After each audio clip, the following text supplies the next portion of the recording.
Kahulugan ng economics sa pang-araw-araw na pamumuhay.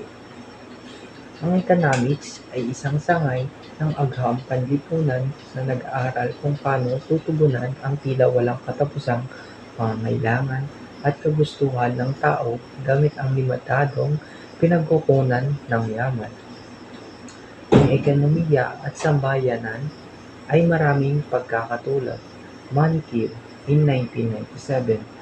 Ang sambahayan, tulad ng lokal at pambansang ekonomiya, ay gumagawa rin ng mga desisyon. Nagpaplano ito kung paano mahati-hati ang mga gawain at nagpapasya kung paano hatiin ang limitadong resources sa maraming pangangailangan at kagustuhan.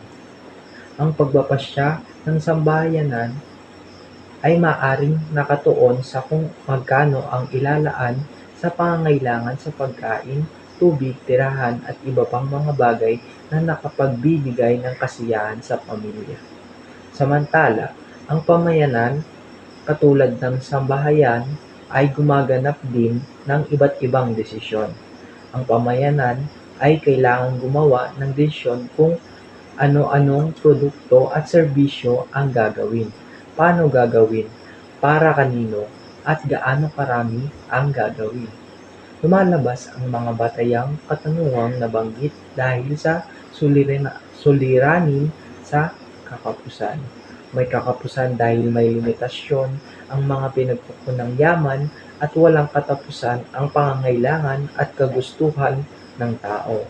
Dahil sa kakapusan, kailangan ng mekanismo ng pamamahagi ng limitadong pinagkukunang yaman.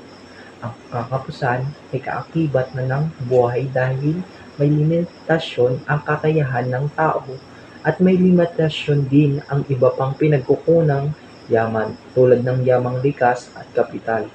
Ang yamang likas ay maaaring maubos at hindi na mapalitan sa paglipas ng panahon. Samantala ang yamang kapital or goods, tulad ng makinarya, gusali at kagamitan sa paglikha ng produkto ay may limitasyon din ang dami ng maaaring malikha. Sa gayon, kailangang magdesisyon ang pamayanan batay sa apat na pangunahing katanungang pang-ekonomiya na kapaki-pakinabang sa lahat. Apat na mahalagang konsepto sa economics. Ika-una, trade-off. Pagpili o pagsasakripisyo ng isang bagay kapalit ng isang bagay. Isang halimbawa nito is mag-aaral ka ba o maglalaro. Ikalawa, opportunity cost. Tumutukoy sa halaga ng bagay o ng best alternative na handang ipagpalit sa bawat paggawa ng desisyon. Halimbawa ay ang halaga ng pag-aaral na ipinagpalibang gawin sa unang halimbawa.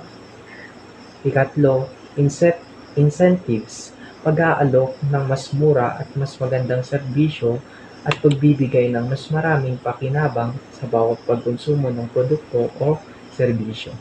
At ikahuli, rational people think at the margin.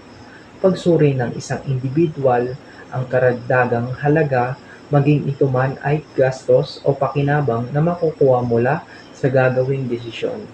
Ang mga kaalaman sa konsepto ng trade-off, opportunity cost, incentives at marginal thinking ay makakatulong sa matalinong pagdesisyon upang maging rasyonal ang bawat isa sa pagbuo ng desisyon.